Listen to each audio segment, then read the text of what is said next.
In a move that's sending shockwaves through Washington and the Middle East, Qatar has offered President Donald Trump a gift that's as extravagant as it is controversial: a $400 million luxury Boeing 747-8 jet. But is this a gesture of goodwill, or is Qatar buying influence to secure U.S. support in its regional disputes? And how does this fit into the delicate power dynamics of the Gulf? The Trump administration is reportedly on the verge of accepting this palace in the sky as a temporary Air Force One, with plans to later donate it to Trump's presidential library. President Trump has defended the decision, calling it a gift to the U.S. Air Force, not to him personally, and claiming it saves taxpayer money. In a post on his Truth Social platform, he wrote, "Only a fool would not accept this gift on behalf of our country." But critics are sounding the alarm, pointing to the Constitution's Foreign Emoluments Clause, which prohibits U.S. officials from accepting gifts from foreign states without congressional consent. Democrats are outraged, with Senator Chuck Schumer calling it premium foreign influence with extra legroom. Senator Adam Schiff cited the Constitution's No Title of Nobility Clause, calling the move brazen corruption. Even some Republicans are uneasy, privately questioning the optics of accepting such a lavish gift from a country with whom the U.S. has complex and strategic ties. Robert Weissman of Public Citizen went further, stating, "It makes clear that U.S. foreign policy under Donald Trump is up for sale. But to understand the full implications, we need to look beyond Washington." Qatar, a small but immensely wealthy nation, has been a key U.S. ally for decades. It hosts the largest U.S. military base in the Middle East, Al Udeid Air Base, which has been critical for operations in Iraq, Syria, and Afghanistan. The base houses around 10,000 U.S. troops, making it a strategic linchpin for American interests in the region.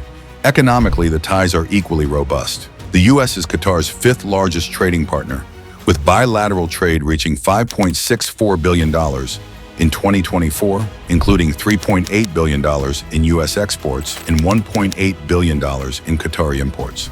During Trump's recent visit to Doha, Qatar Airways announced a $96 billion deal to purchase Boeing jets, supporting 154,000 American jobs. Coincidence, or part of a larger strategy to curry favor? But Qatar's influence extends beyond military and economic ties. It has carved out a unique role as a mediator in regional conflicts, often acting as a bridge between opposing sides. Qatar facilitated a U.S.-Iran prisoner swap in 2023, secured the release of American hostages from Hamas, and played a role in various peace talks.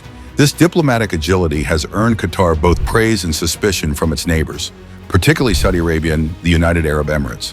In 2017, Saudi Arabia, the UAE, Bahrain, and Egypt imposed a blockade on Qatar, accusing it of supporting terrorism and being too close to Iran. The blockade, which lasted over 3 years, highlighted the deep divisions in the Gulf Cooperation Council, GCC. Qatar's survival during this period was partly due to its strong ties with the U.S., which refused to fully side with its neighbors against Doha. The U.S. has since tried to mediate, but tensions persist, with Qatar seeking to assert its independence from Saudi dominance. So where does this jet gift fit into this complex web? Is it Qatar's way of ensuring continued U.S. support in the face of regional adversaries? Or is it a reward for past favors, like hosting Al Udeid or backing Qatar during the blockade? In an interview with CNN's Becky Anderson, Qatari Prime Minister Sheikh Mohammed bin Abdulrahman bin Jassim Al Thani downplayed the significance, calling it every simple government-to-government dealing. But when a country offers a $400 million jet, there's bound to be more to the story. Middle East analysts suggest this gift could be Qatar's attempt to solidify its position in the region by strengthening ties with the world's superpower. At a time when Gulf states are vying for influence, having the ear of the U.S. is invaluable.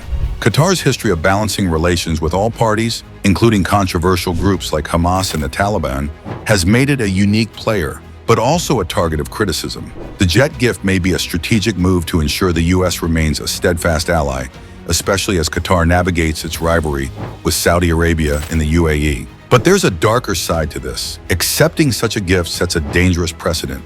It blurs the lines between diplomacy and commerce, between alliance and obligation. If the U.S. accepts this jet, what message does it send to other nations? That influence can be bought with luxury goods. The Foreign Emoluments Clause exists for a reason, to prevent foreign powers from buying favor with U.S. officials. While the administration claims the gift is to the government, not to Trump personally, the plan to eventually donate it to his library raises questions about personal benefit. Legal experts note that while a gift to the U.S. government may be permissible, transferring it to Trump's library could violate the Constitution. The controversy doesn't end there. Security concerns have also surfaced. Current and former U.S. military officials warn that the Qatari jet may not meet the strict security standards required for Air Force One, potentially requiring costly upgrades. And there's the question of Qatar's motives. Some reports suggest the jet is an unsold plane. Qatar has been trying to offload for years, raising questions about whether this is less a gift and more a convenient way to dispose of an asset. As Congress debates whether to approve this gift, the world watches to see if principles will hold or if they'll be overshadowed by the allure of gold. Will this gift strengthen U.S.-Qatar ties, or will it undermine the integrity of American foreign policy? What does Qatar expect in return for this extravagant gesture? And how will this affect the delicate balance of power in the Gulf, where every move is scrutinized? Only time will tell, but one thing is certain. In the chess game of international relations, every gift comes with strings attached, and this one could reshape the board for years to come.